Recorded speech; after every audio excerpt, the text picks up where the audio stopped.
Recording in progress. Okay, so here we are, and it's such a joy to actually have managed to, through the years that we've been knowing one another. And today I was actually thinking, well, how did we met? How did we first connected? And really like how long it is. I mean, for anyone that may watch us, this is my super friend Raditya, mindful being, and creator of all the content that come out of that, but mostly a mindful being. And I believe like there's something you've been working on. You wrote a book this year about conditional love, and then you finish your mindfulness training, and you're doing a lot of stuff. But I wanted actually to share in this space that you have really shown me unconditional love, and that this relationship was part of that journey, maybe on the practical, because my understanding, and I never got to share this with you, is that unconditional love is not loving someone the whole time. Sometimes we don't even love ourselves, like, you know what I mean? Like, it's hard to wake up and loving yourself, so loving another person is not possible.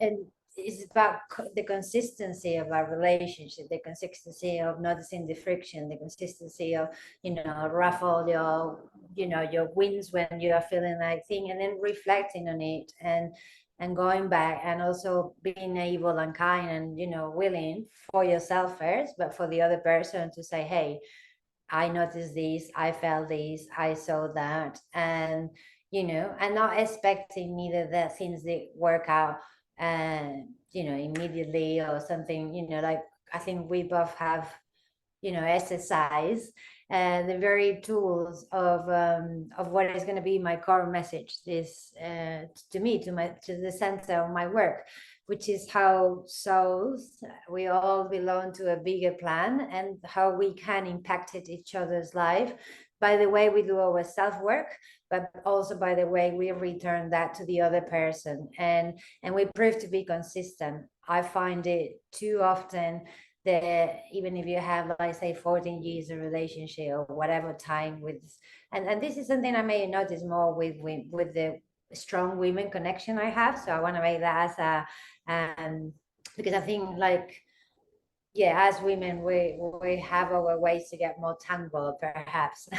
These, and then it's just like you have a little bit of problems, and then you disappear, and it's like, yes, I'm no longer and I think this is something that needs to be healed, that needs to be acknowledged too, they need to be reconquer, because I think there's kind of like that move away is, and even if you are moving away from someone, just doing it in a way that makes sense. We also did that. We always have conversations, and we always left with what was in our heart and top of the table, and we left it there. We didn't try to convince one another, and I think overall, like, at least to me, like, it was a very influential and healing energy also to have and to acknowledge, and that's how I wanted to start our conversation. Well, I definitely need to give you a huge thank you for sharing all these beautiful discoveries you made about our relationship and what it means to you, and also just pointing out what it means to be friends, right? I mean, this has been what, 3 4 years relationship, 4 years. Goodness gracious. See, when things go great, you don't even know. You're not counting. You're forgetting how great, how long it's been. And I have to return everything you've said, because the only way this is possible is when the opposite side is meeting you just the same, right? Like, the openness that I bring is only possible if the other person is open and reflective and seeing themselves as a way to improve, and seeing where were my things that didn't work out well, or how did I not communicate well, and then emphasize on the things that did go well, and really finding this balance between the two. So I can only return everything back to you, because that honestly is the wonderful friendship, and what I hope more people can discover what it means to be friends. It's not about the places you've been to, it's not about the places or the things that you've done and accomplished together in ways that are outside of you, but actually how it made you a better person. I think that really,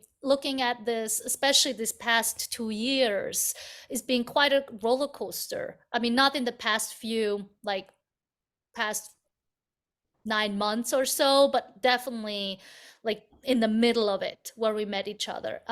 It started to showcase the importance on what it means to be in this friendship. And so I think this is really the lessons that I've learned in being with you, is we all make mistakes, and that it's not about blaming ourselves and feeling guilty about how we showed up at that time, but actually returning in a much greater force by recognizing those things that we didn't do well and say like, and I discovered that what you have pointed out, because that's actually what happened, how we reconnected this year. I noticed that there was something you've said in the past year, in 2022, that made me think, because we haven't been in touch for quite a few months, and what came back was really like, oh no, I'm missing something. And that missing something was exactly these conversations that were a little bit more pushing, that were making you think, that didn't make you just feel, oh, I love you, I hold you. And this is pretty much what you talk about, unconditional love, right? It wasn't about, oh yeah, everything about you is great and there's nothing wrong with you. It was really to demonstrate, and not you about the other person, but me as the individual, right? And so that's where I understand unconditional love to be super, super powerful, because that's who we are. We're not Yeah, perfect. it's the process of repair. I think it's how you show to that repair that is what it is, kind of like a weaving, what weave the relationship, no? Because I think like perhaps like there's more of a tendency to have relationship but not relate to people. So like, I have my families, I have my co-workers, I have my neighbors, I have the people I go to the gym with, I have all these things, but I'm actually not really relating to any one of them. And on top of that, I'm capable of like pretend that everything goes well when really deep down maybe something big is happening in my life. Because all the time that we all have, not all the time but many times, some of us have big things happening, like losing up loving a loved one, going with someone through illnesses, like seeing someone separating, going through grief. And I think because of that, and because I did have to retrieve a lot in a way from many things, I realized that yeah, we are we are in relationship, but that we are not relating. And what would, I mean, was that come to you with that Yeah, I mean, it is. relationship? Yeah, I think exactly that. I think what is really challenging, especially if you're not in that loving relationship, right? If you are friends, or like just you have your life and there's another life here, when you meet in between, I think it's really hard to comprehend what is going on in someone else's life, right? I mean, you, as you said, there's like a lot that was going on at certain parts in your life while something was going on in my life. But then how can we hold space for both, which is sometimes challenging. And I think that can sometimes be where people push or pull away from, because it gets uncomfortable, because you're like, I don't know what to say, right? I don't have the capacity to be here right now. And then what do? Yeah, You just give up, you know? I think like there's two things I want to make a note. Like one is that sentence really, especially when we are unable, and I'm speaking of my circumstances in the last year, I actually, it's been like a water drop regular cycle of the same elements of everything that they have to do will link it to something that produced in someone and a story that really harmed me and hurt me. So I haven't really been able to leave that space, not even now. Like, I mean, I still have, like, you know, some boxes out there. and and I realized that there's a lot of trauma with that, but because I couldn't really leave that space, and it was just a time it really got to be very enclosed. I think those are the times where I didn't feel I was giving up on people, but I felt that there were two types of support, you know, like there was the support of I guess my mom, you know, that she probably listening over and over to me, like, you know, and being in a whole range of, like, you know, like, and she was there, and even to her it got to a point that was like, we can't really have these conversations anymore. We need to start cutting the topic. We need to come out. I need to just, you know, because it is a moment, there are moments where everything's in the circle and you don't have the capacity to not share it, but at the same time, where you are aiming is not for someone to say, oh, you know, it's going to be fine, you're going to be fine, because at that point everything feels so bad that if it's going to be fine, you're not seeing it yet. You know, and then that type of support, as much as it's really come from the right place, and most likely from a place of someone have overcome something in the past and give you that guarantee as a support, it wasn't productive.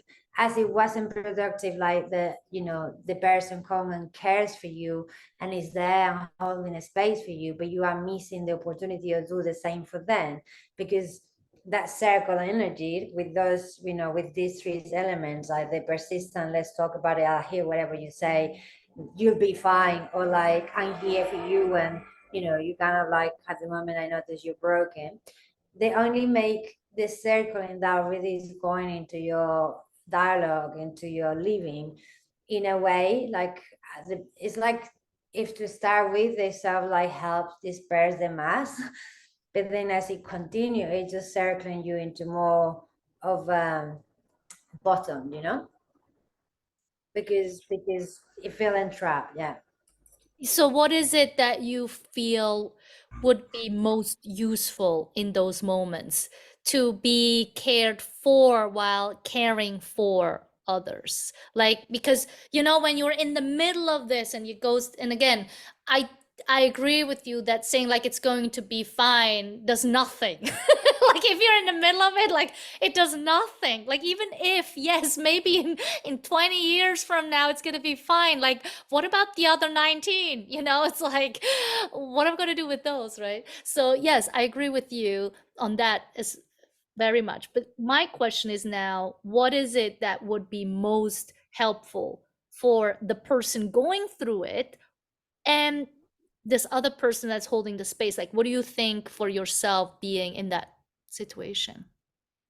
But I think one of the things that will be ideal, that which I think we can and should recreate for society and for, is holding a space, holding a space mutually. And this, I'm just in top of my head, I'm thinking about a tea ceremony, or, you know, or I'm thinking about, you know, maybe it could be like cooking together, you know, or it could be like, the thing is, like, lots of relationships too nowadays, they're like far away, but we done it, we have washed dishes together, we have like cooked together.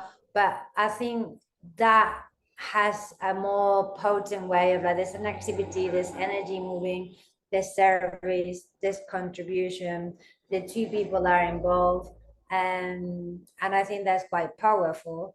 And I think, like, yes, when you actually, obviously this depends very much of, like, the other person and where they are, but when you actually share something that the other person can contribute to you, in a way they're getting off their story, because if they are feeling like really like they're worthless or whatever, then there's a sense of value that you add, because, you know, the other person is like, hey, you know, like, my problems are not maybe as big as yours today, but these are the ones, and then maybe that little bit of something, you know, is that is that, oh well, it's, I did a bit of exercise today. I came out of my story, I actually did something for someone else, and that put like a dot of color in what it feels like is really great. So I think for me that, yeah, I think part of the repair was a, like, yes, knowing when you have to retreat, knowing where the sound around you is just actually becoming too much about the same thing, and just doing something different every day and completely out of context. And then, yeah, and then actually, like, like coaching other people was amazing for me, because I could see they're changing, and I could see then, like really benefiting from my advice, or for the direction of our conversation, or for the insight, saying as, what we share between one of us. And that really is just a very much like a repair, like creating because you are building, I think one of the things that I feel right now that I still struggle is that I don't have a buffering recent past that has separated from what has happened to me. So in a way, would I feel like a very completely different physical, state and mental and everything, but I do. I'm still somehow in that, maybe in the outside of the circle. But now, in order to really completely go, I need to start feeling I can trust other, that I can relate to others, that, and then for that, I'm gonna have to see that I'm probably super scared to do all those things. And that of being left, and there's more people like, there's more people that actually, they're happy to just say, oh yeah, we have a problem, yeah, I will never speak to you again, or this happened, and I'm not going to present even to say, oh look, I'm sorry, it's not going to work out, and let's not do it. There's a lack of clarity, and it's not because we have always terrible times, it's just because I think either we are not aware, we're not conscious, or we are not reflective. Yeah, and I think like you had so many great things that you talked about, because I want to get right to what you said at the beginning about having certain ceremonies for something, right? Because to me, when you said when you were describing everything you were saying after that until this moment, it was really describing that to make a new start, these ceremonies can create like an ending to a new beginning. What you also said was that what's really important is when we're going through something, not to have someone who's there to like try to help us solve the problem, but more so to let them figure it out on their own time, at their own way, in their own way. And me, or like me just in this particular situation, just be the factor of helping you see other things in life. And that perspective shift by sharing my personal experience, for example, my personal days, how I'm going through the day that is maybe totally on the other spectrum of how we're feeling about something, right? Might be actually inspirational for that other person that's going through something, that then all of a sudden it's like, oh, you know what? Maybe I have neglected that side of me. I was too much in this one part, focusing to figure this out and find a solution, when in fact, I might have haven't looked into making food, for example, or exercising, or just taking care of myself, or connecting with other people. And that was the missing piece, right? Like I was saying, like at the beginning of the year, there was a missing piece. There was you that was missing, right? And so when I'm thinking about what you were saying, is really discovering, and that again is that reflective, that caring, that pensive, and also just being honest with ourselves. Where are we standing right now in this moment? Not yesterday, not tomorrow, right now. Where am I? Where are my satisfactions? Where am I happy with how things are? And where I'm totally off with, like, this needs to change, right? Like, put it all out there. Because I feel like when we are in our own little zone all by ourselves, when we retreat too long, too much, We don't know how to connect with other people anymore. We don't know what else is out there. We're so in a dark space that we can't see the light. And yes, as you said, maybe all we need is a little glimpse of glitter that just wakes us up, and all of a sudden we're opening a window, right? And so all of a sudden we're like, oh my god, the sun is shining outside. How did I not see this? It's always been there. I mean, we know, even though where I am right now it's pouring rain, but the sun is still shining somewhere. It is. Yeah, it's in London. It's There in you go, London. you see it, right? And so it's You been can see raining that for we're like living in Eastern standards. So, yeah, I think it's also like, you know, it's about like thinking of that change of a staff that could change someone's day. It's about like, are you, I mean, my practice this year, like I decided is like every time I look at something on Instagram that I like, I'm going to make a comment, small or big, because, you know, there's a lot. We are watching too much and doing too little. And actually, like, you know, like the mindset is just, and I think this is a good way, because if we have so many ways of promote what we do, what we love, what we're passionate with, maybe even created new ways of working through, you know, like people producing their own content through their own lives, through their own skills. This is a massive change that I can see coming, you know, with YouTube, like with like, you know, like we are in a way making history, in the sense of like this is recorded. People in the past, they had to make like, you know, being pantheons or like, you know, like uh, castles or things to make sure that they were going to be remembered. But right now, like there's a huge amount of people that are recording a part of the living and choosing what to edit and how is that is connected to each of us, is very different. So I think attending to tell like a full story instead of like telling snips of what it is important, you know, like threading you know, the good with the bad.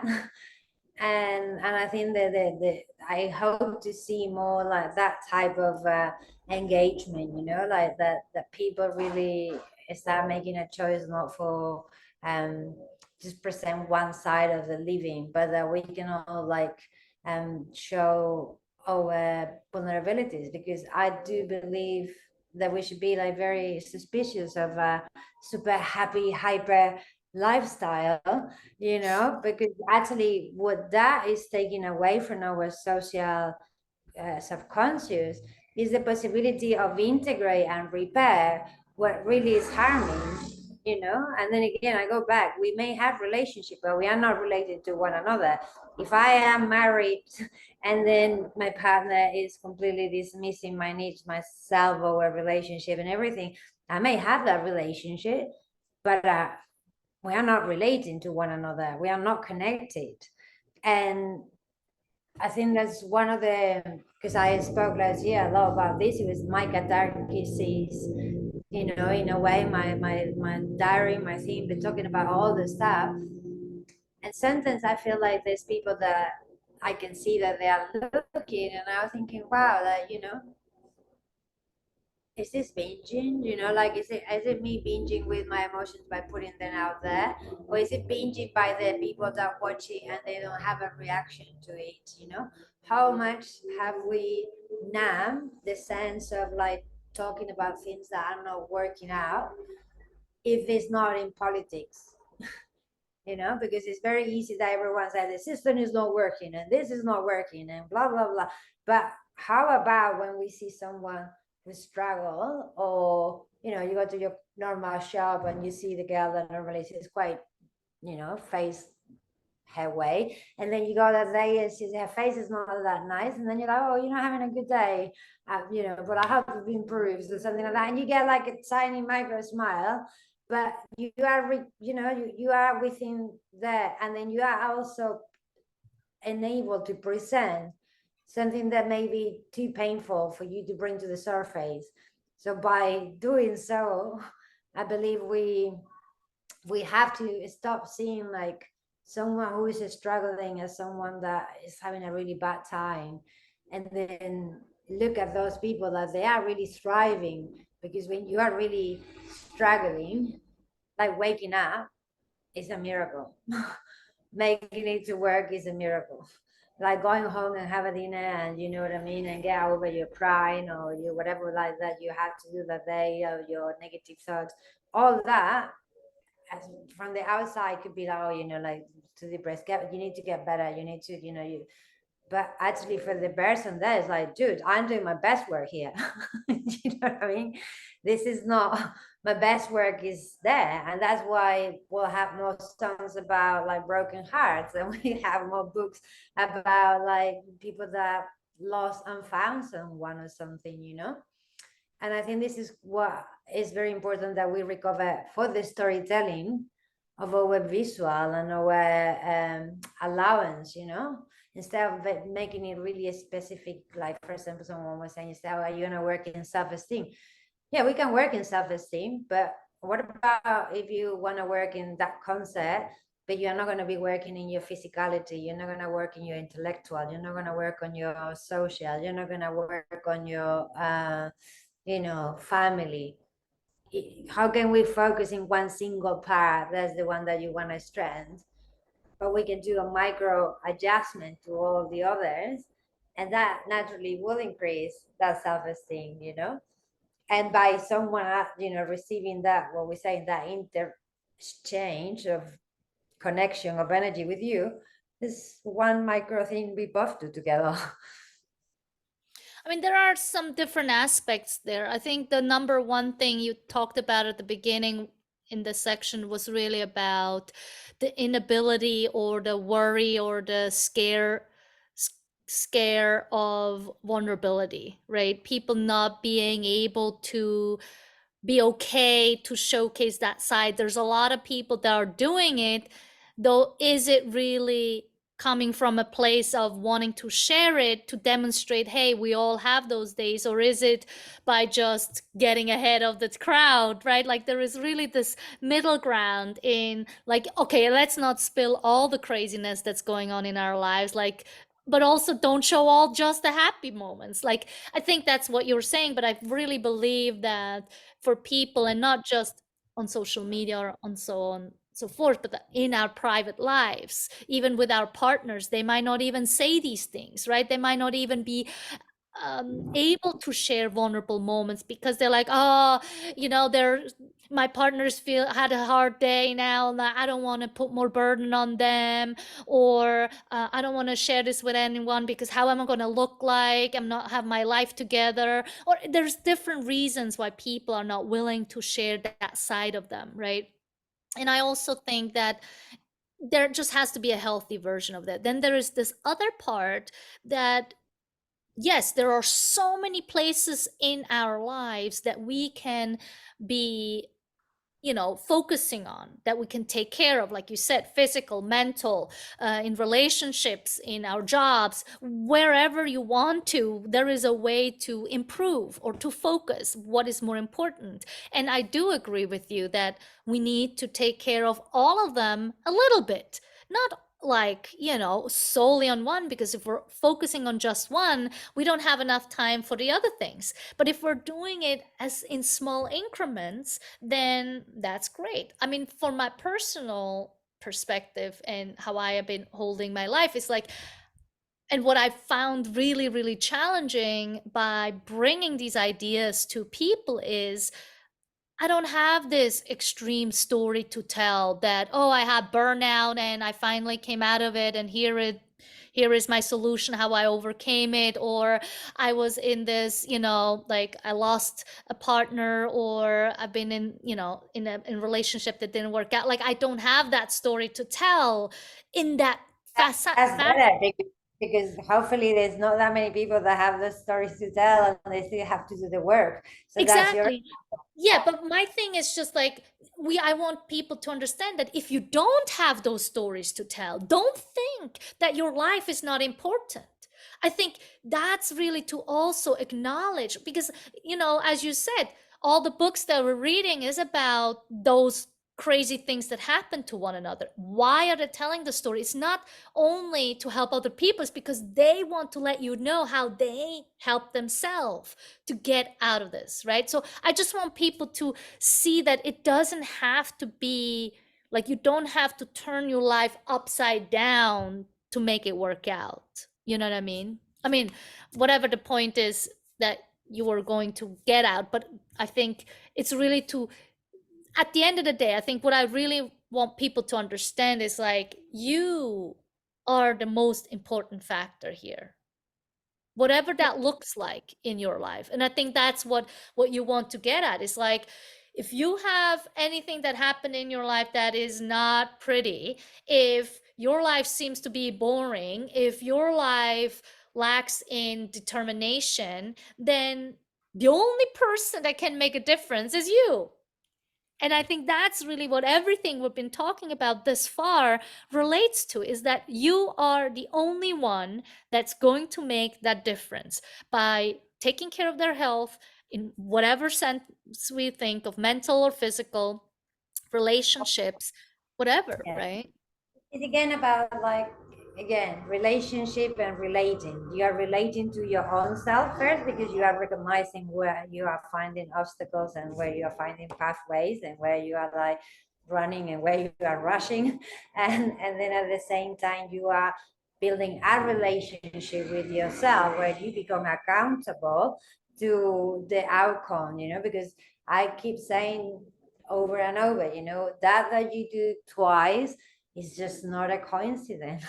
you know it's something we need to just look, or more than twice, let's put to more than twice. That's something we have to just is calling our attention. But that which we do beyond that is called personality. And I found when I was talking to a good friend of mine recently, and it's like, oh, life is so like this. And I don't like my job, and I don't like my, I'm gonna move out of London, like, and I don't. And it was all this kind of like mindset that I myself have recognized having at some point in my life. Is I think it's very normal, like everything else is not working, has nothing to do with me. But then obviously we have another friend who is who they work together, and they're communicating to me that this person is just not showing up, it's not like doing the job right, it's like grumpy, it's like, you know and it's like the same, it's like we're having a co-worker that is really telling you all the time that like the managers are crap and everyone is this, and the the energy is toxic in the office or whatever, in the house or whatever. But then when you become the manager, you're like, oh wow, but you're not doing this and you're not doing that, or the manager or the partner or whatever, and you're like, oh, these things are missing. So I think like we need to just really notice that there are stages of personal relating to one another, and the big most important is the becoming aware, reflective, and most definitely accountable. Those are the three things that will build you in whichever practice is going to be. If your aim is make amazing paintings, then you will probably put a lot of things into that. If your thing is like being a great cook, or being a bit, because there are moments that we say that I'm going to focus in this, you know or my focus is being taken from life because I'm having a child, or because like I'm becoming a father or a mother by that baby coming, and this is like this, and right now I need to acknowledge that everything else is going, and this is what I'm doing. Oh, I fell in love, and it's like, all right, well, wait for the body, you know wait for the body, your hormones to drop, and then find See, reality. you still feel that way? Of course, this is like, I mean, come on, you still feel that way. This is supposed to be in your future training. How do yeah, like, I have been faking pheromones for a very long time, and actually, me going to the gym, it was very much that relationship and relating to me and becoming accountable to my own energy. Because if I didn't go to the gym more than one or twice, yeah, like I had to go. There were moments that I had to go a lot more times, But if I miss like too many days, I could just see where I was, and it's like, listen, my body is just used to a pattern of breathing, a pattern of grief. The grief is around you when your circumstances, they're not steady, when there's nothing, because there are moments where, it's a bit like being in quicksand. Nothing is changing, like it just feels really heavy. So actually the first things that is like move and move. Doesn't matter if it's walking, doesn't matter if it's like, in your house going around, but move your body every time that you can, move your body. Then relate to other people. Just go to, like I was even cinemas are not anymore, so busy, but go wherever, go to a square, go to a bar, just sit in a place where there's a lot of people and people watch, and then maybe, like see if you can engage conversation with someone or not, but be around people. Don't keep yourself in your home, and then, and then find things that, you are willing to explore. Like for me, I mean, this was a message from my, I couldn't afford like having therapy, but it was very clear, find a hobby, and the first hobby I found was to do, decoupe and techniques of collage and things like that. And I didn't really, it was good in the workshop, but I didn't develop in my own home. So in a way it was like, yeah, I'm going to a workshop and that's happened. But then I did a lot of dancing, and that I could do in my home. And then after, I found like a place where I could go and dance with people, and that was really powerful because don't have to talk to them. And I don't have to, like this amazing thing that I feel in humanity we have give away, which is dancing together.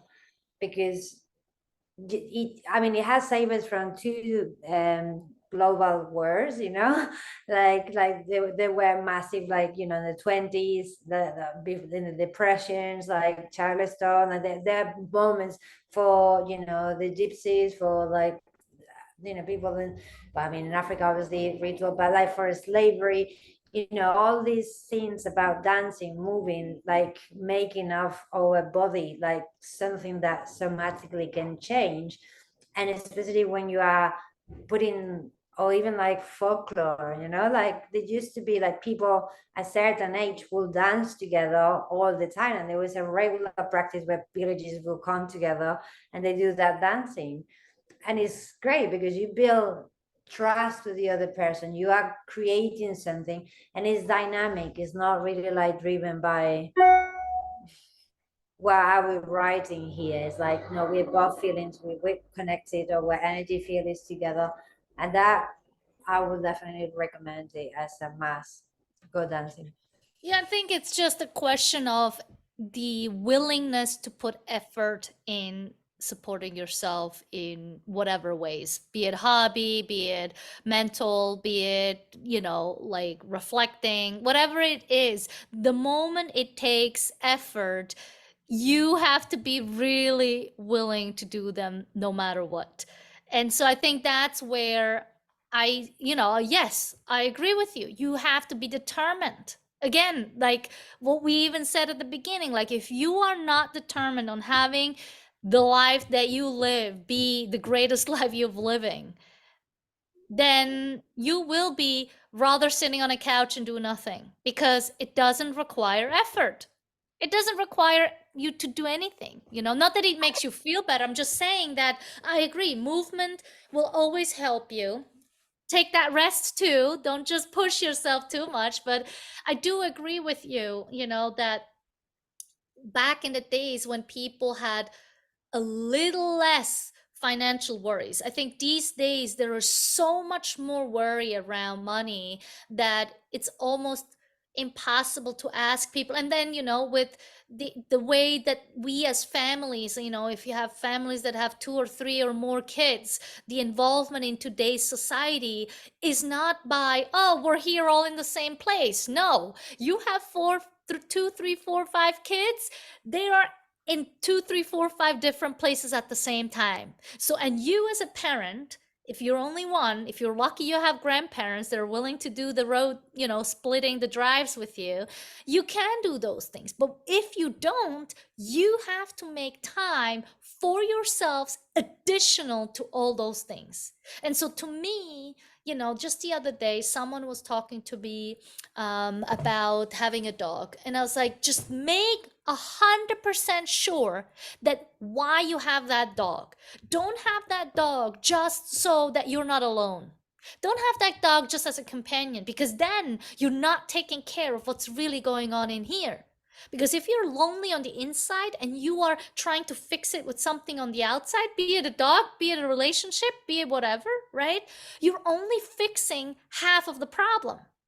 Yes, you might have company now, but that doesn't mean that you have a taking, like, I'm not saying don't have that dog, is what I said too. It's like, I'm not saying don't have a dog, but just be 110% sure that that dog is just an addition to who you are, and it's not complementing who you are. You have to be complete. Not actually, that's wrong. Can't be a complement to who you are, but it can't make you complete. Like, you have to be complete on its own, just you by yourself. And That's the only end of then. the workout. That's the end of the workout. We don't get to feel like complete on our own. I think that's a quest for Yeah, but living. you have to be able to, because what if everything is extracted from you? Let's say just the other day, my mother-in-law works with someone who only has one arm. Like, what if your entire life you only had one arm? Right? What if you have all of a sudden cancer and you're losing all your hair? If you are not complete on the inside, it's going to be really hard to deal with what is happening on the outside.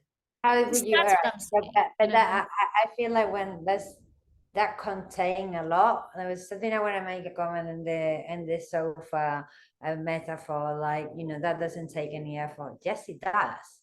I had tried. Stay in your sofa watching Netflix for like a whole day. It was effort. It took effort. It was effort because your bum is out hurting. You're not so comfortable in the sofa. You tested it. I'm testing it. I need my I need my values. So I'm sorry, but there's a lot of resistance, and then you want to do other things, but you are like saying, "Oh no, I'll just watch it again." And you get to a point that it's just like you watch too much, and you are like a bit fried. Like when you give the kids like some Fanta, and they get hyper. And so I don't really think that is an effort just to do something that is nothing to do. It require effort, it require commitment, it's just like it does require, if you're gonna not wake up on time, not doing your bed, eating whenever, not saying hi to the people that are around you, like, gosh, that's, not enjoying going to work, like grumpy about, like, if that's not effort, it takes more effort to do that. So the motivation, I do get it. Like, what's your recompense? And that only you again can establish what's the recompense for you to try something different.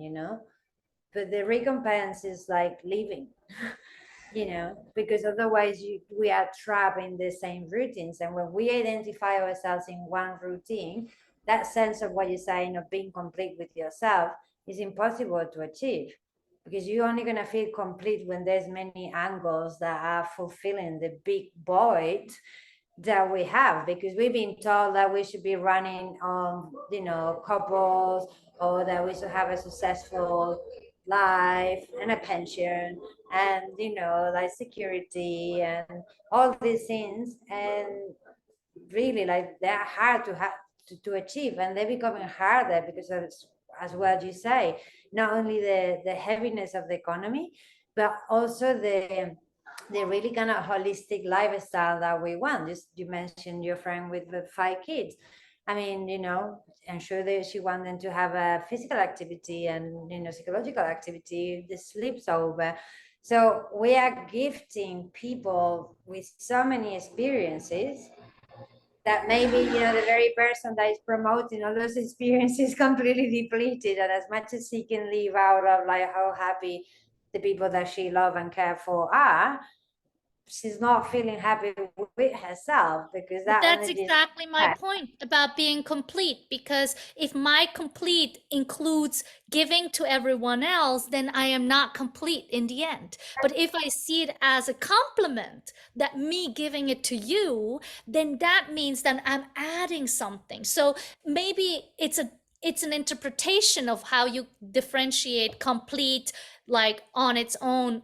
I'm not including the effort, like the responsibilities around the societal parts. That's not what I talk about being complete. What I'm saying about complete by yourself meaning is that if I had, like you said, right, like I'm on my own, I'm figuring things out, I take care of my health, I take care of my mental health.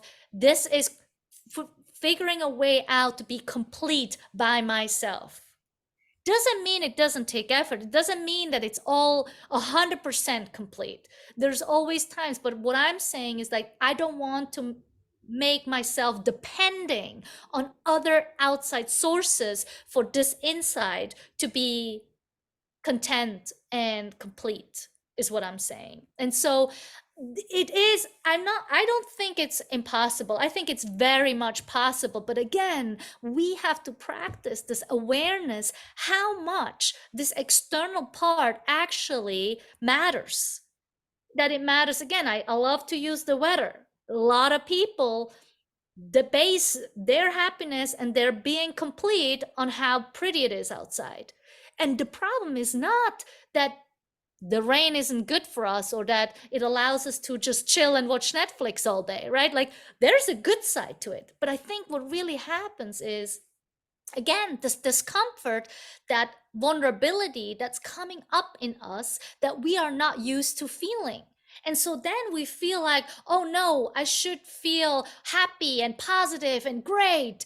And it's not making me feel great. But that's exactly what we have to learn, is that not everything we do is going to feel great. And yet I can still feel complete. I can still feel whole. You know what I'm saying? Well, I think integrating those parts of, as just like if we are making a puzzle and there's like, I don't know, I don't do many puzzles, but there's puzzles that I like, you say that there's a cloud, imagine, so there's like very diffuse everything, what goes in, what goes, and saying that by putting something diffuse, like you give more or less equal value to all the activities you have. Although you have mentioned there are like some that make you really happy, there's some that are not. So let's say that the ones that are not so happy, they're like that foggy cloud that is fading on the thing. You still need that piece to make see the full cloud, which is what actually make you really happy. Because if you don't compare, if you don't integrate, then that's what I mean. We don't give ourselves all the collective an opportunity to heal, an opportunity to integrate these parts. And then the only thing we're doing is highlighting, oh no, this is not good. Oh, I don't like this. And, like I have a friend of mine, that she's like, I don't like happy music anymore. And I'm like, what's that mean? you know, and if you have made that decision, how is that supposed to affect you in the future and with the people you share music with, and it's, I'm sure that is not to take it so serious, but that means like we are delimiting ourselves when we label what's good and what's bad. As you say, it could be really bad that it's raining if we're gonna go like horse riding on the mountain, so not good. But it could be really good if you actually were feeling a bit like and you have like Netflix series to watch and or a book to read, or like like someone to gather with, you know what I mean? So it's about like, yeah, not labeling, not good weather, happy life, holidays, happy life, like my partner in the first few years of my relationship, happy life. Second part, not a story. Move on.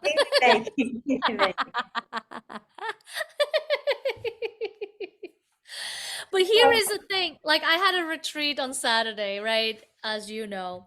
And I've been when you were talking earlier, this quote that I was sharing that day, just something I really want to share because it demonstrates exactly what we're still talking about. It's from this book. I mean, it's the quote is from Confucius, but it's in the book from Mark Nepo, More Together Than Alone. And it's in the chapter of cooperation and resistance, which is really funny because you've talked about resistance, and it really is the opposite of it is cooperating. And it's not just with people, two or more people, that we have to cooperate instead of resist. It's also within ourselves, cooperating. Okay, let me get through the hard stuff and not resist the hard stuff and just do the fun stuff, right? So exactly what you were saying. And so here is Confucius saying, to put the world in order, we must first put the nation in order. To put the nation in order, we must first put the family in order. To put the family in order, we must first cultivate our personal life. We must first set our hearts right. And so, I mean, Confucius, I don't know which decade he was in, but he's a long time ago. And it really demonstrates that unless I take care of myself, and this is pretty much everything we touched on once again, it's like, it's about me as an individual, how I put my heart, where I put it, how I connect to other people, that I want to see the good in people, that I'm giving chances to people. Not too many, not endless. There is a limit to how many chances we can give because at some point we're going to be the taker or the giver or the receiver, I should say. And so really take care of that heart to ourselves first, and then we can extend it further and further to our significant others, to our families, to the nation, to the world. But it starts with us as an individual, because if you do it, if I do it, we come together with much more uh, goal-oriented ways on connection and cooperation. For the purpose of this exercise of understanding and the other people understand, we have conversations in where we know that we, thriving.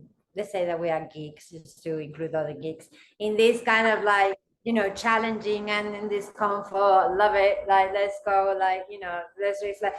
But that's not the regular basis. And then one of the things of that super powerful way, you see, Confucius went for the sense of the world to the nation, so it went from outside to inside, which is very different than what we need to do right now, because we've been giving that. What happened? Nothing?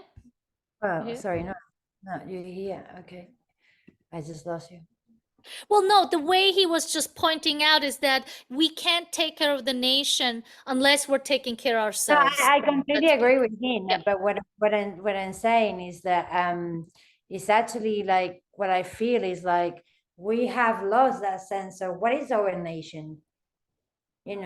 What is the world if the world is so different? Like what I'm saying is like in the past, and our ancestors, they were creating microclimates and of culture and thing, and they were making and they were giving birth to this, so it was a lot easier to come from a bigger sense, because that's one of the four desires as most guys identify with something bigger than yourself. So I think in the past, as the nations were, as the sense of identity, as the very sense of that heaviness that could be on top of us if we belong to a particular background, a particular identification with a country, or like, and we are very narrow on the idea that, the world, the nation and thing is actually, I think we start like with the me, my family, my work, and I feel that point of turning of psychology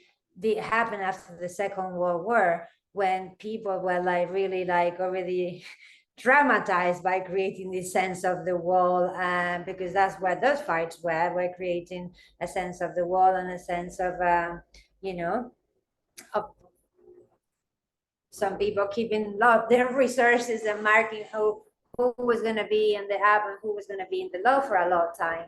And then there's a psychology change, which is a philosophical change, which is much more centered in us and our own experience as the centric world. And I think having lost that, what is important and what I think like us having these conversations or being interested about doing the work, finding a methodology to share with other people, and even like, you know, letting listen to what we are thinking, is actually how do we rebuild this sense of the world, and how will it be if we all started with, you know, realizing that we have the necessity and the duty to become that wholeness, you know, be self-centered, be, as I say, complete on our own. But you see what I mean? Yeah, and I think what's funny that you said it the way you said it and integrated some of the, like how history has changed this quote in a way, because I do believe that a lot of people, or, they do this work with themselves, but that's where they stop. They're like, all right, I do the work for myself now. It becomes like the selfish journey, and then we don't actually integrate it into the family, into the nation, and so on and so forth, into the world. And so when I look at today's world, that's maybe where we have stopped, right? It's like, okay, this is already a lot of work and I'm going to stop here. Why share it with other people that are discomforting me? And so I think I really, I don't know where we're going from here on forward, but I really see the importance is, one, getting to know yourself better, understanding your tendencies, what is going on up here, what's going on in here, what's missing, what do we need to add, and then making these connections to other people. We're not alone in this world, and many people experience the same thing. But if we're only focusing on the things that work easy, that come effortless, no matter what they are, then we actually not making changes in a way that is helping all of us. Because me taking care of me in an open way, wanting to connect with you and many other people, is only here because it will help more people to think a little bit more about themselves and how we relate to one another, and get a little bit more uncomfortable, because even having conversation with each other can get to a moment of discomfort, because we don't always have to agree on everything. It's great if we do, but it's actually even more productive and helpful if we disagree, because then my brain can then look at it and like, what did Eva mean by that? What was going on here? And I think she froze. She left me.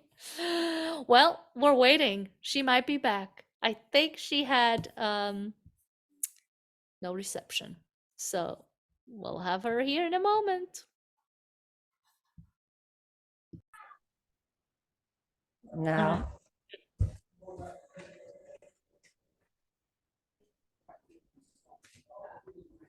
That's nice. And when the kids are getting told off. They got some Fanta. I don't know what was happening, but it's been a long while since I've seen an adult like actually interfering. And this is exactly what we were talking. And like is cut off, and you were using the space. So like I'll say this and then maybe, but like basically what is happening while like the computer drop and whatever, there's some kids they're coming through the school, they're like maybe like 10, 11, 12, like hormones tripling everywhere. You know, I don't envy those time. And there's someone, they took the shoe of someone and they were throwing it and they were very like noisy.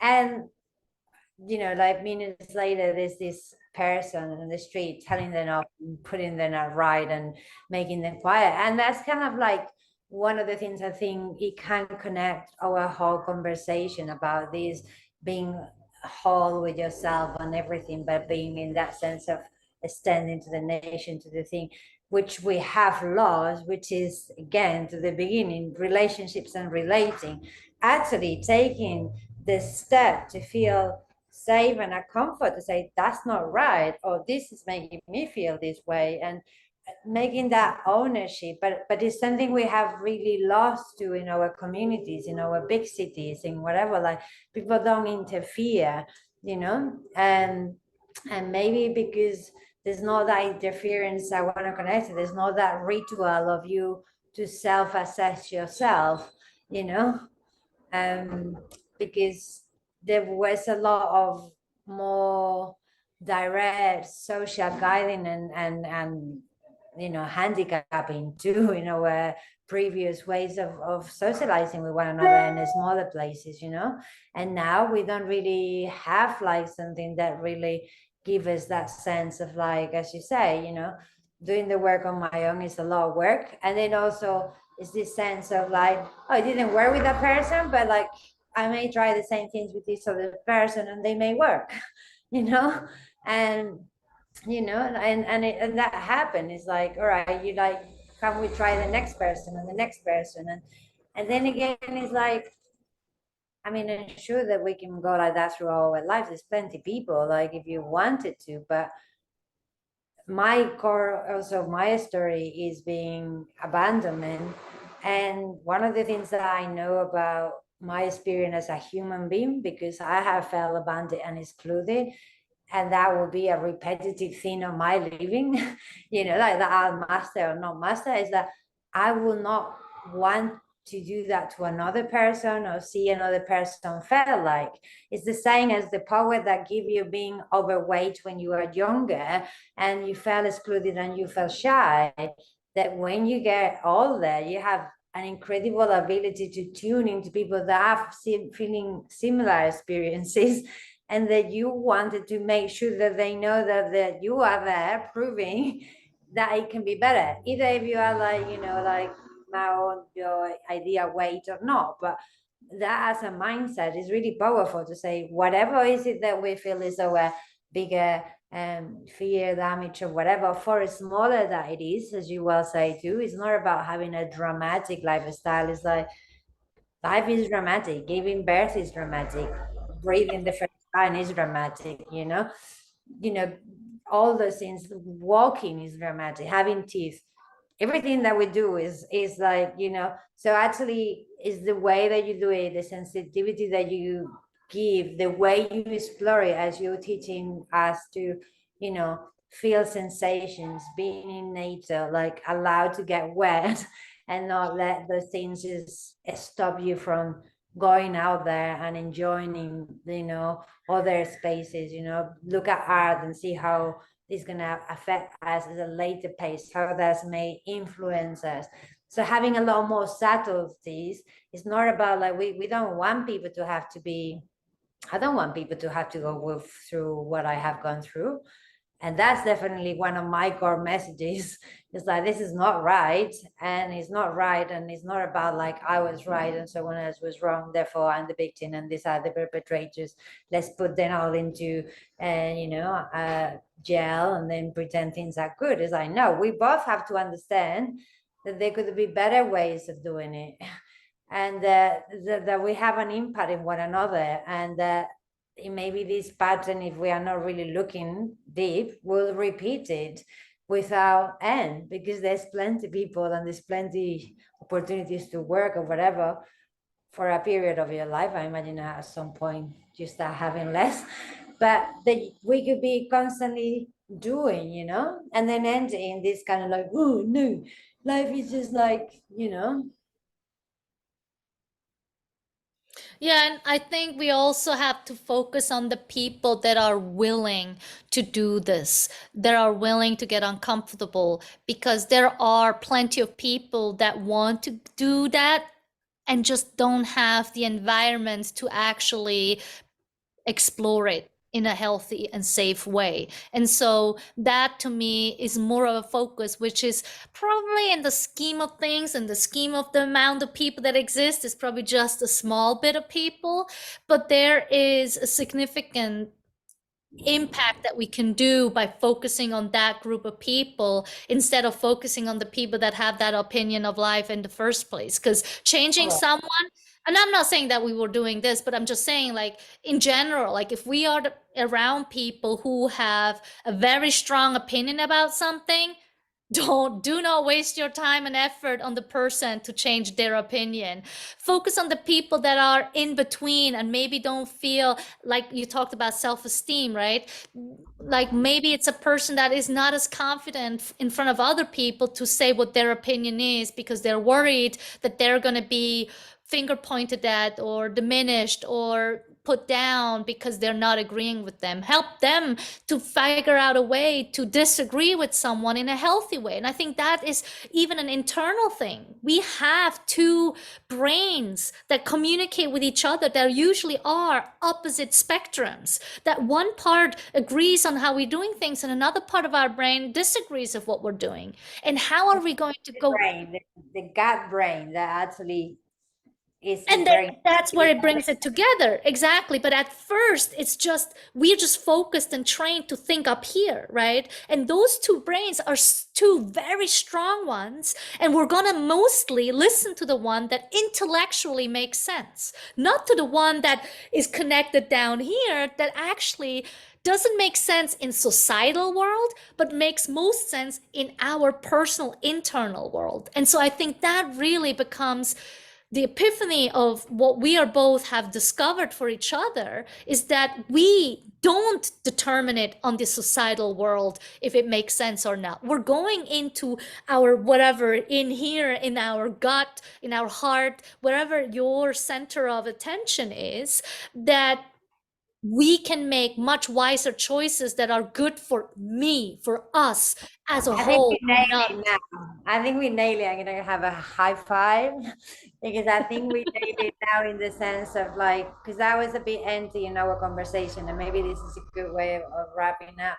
How did you become more centered with your sense of self? And this is by actively taking the inputs and outputs and feel it, have it that space where you feel it, being like, jumping in the gym or lying on your sofa. I think there's the same amount of effort to do something for a very some period of time. And obviously, as I have trained going to the gym, and that's part of my practice, there's people that are amazing at being lying on the sofa and they don't get tired. So I'll give you as a skill. It's not like we become better at what we repeat.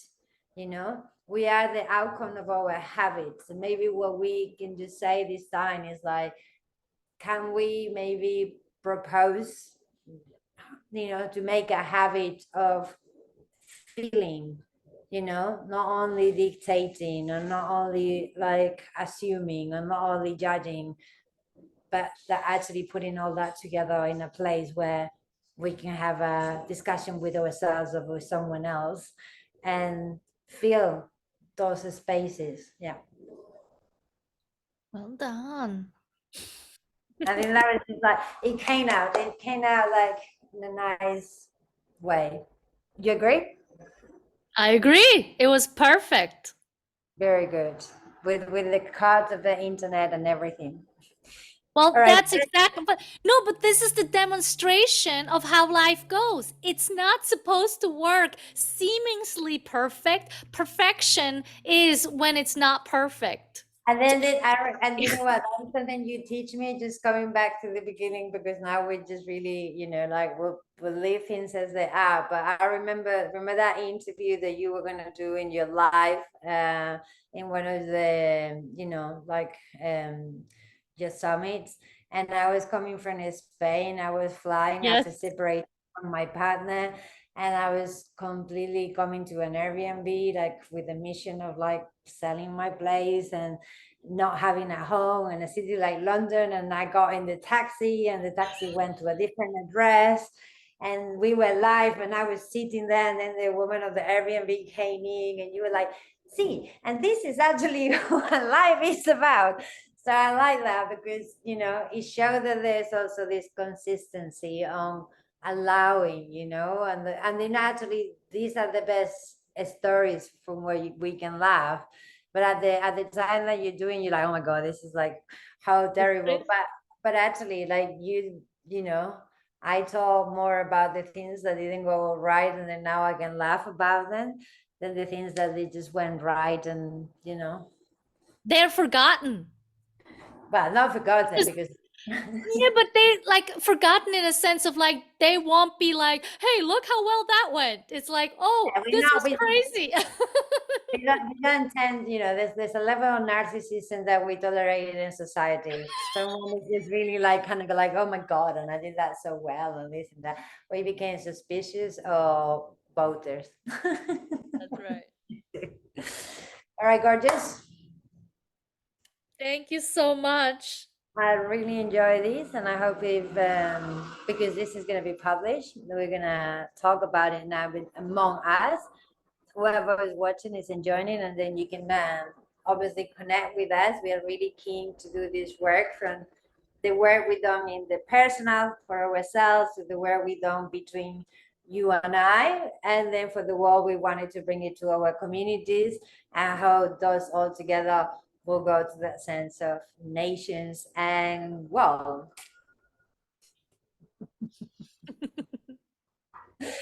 All right. I'm not really good.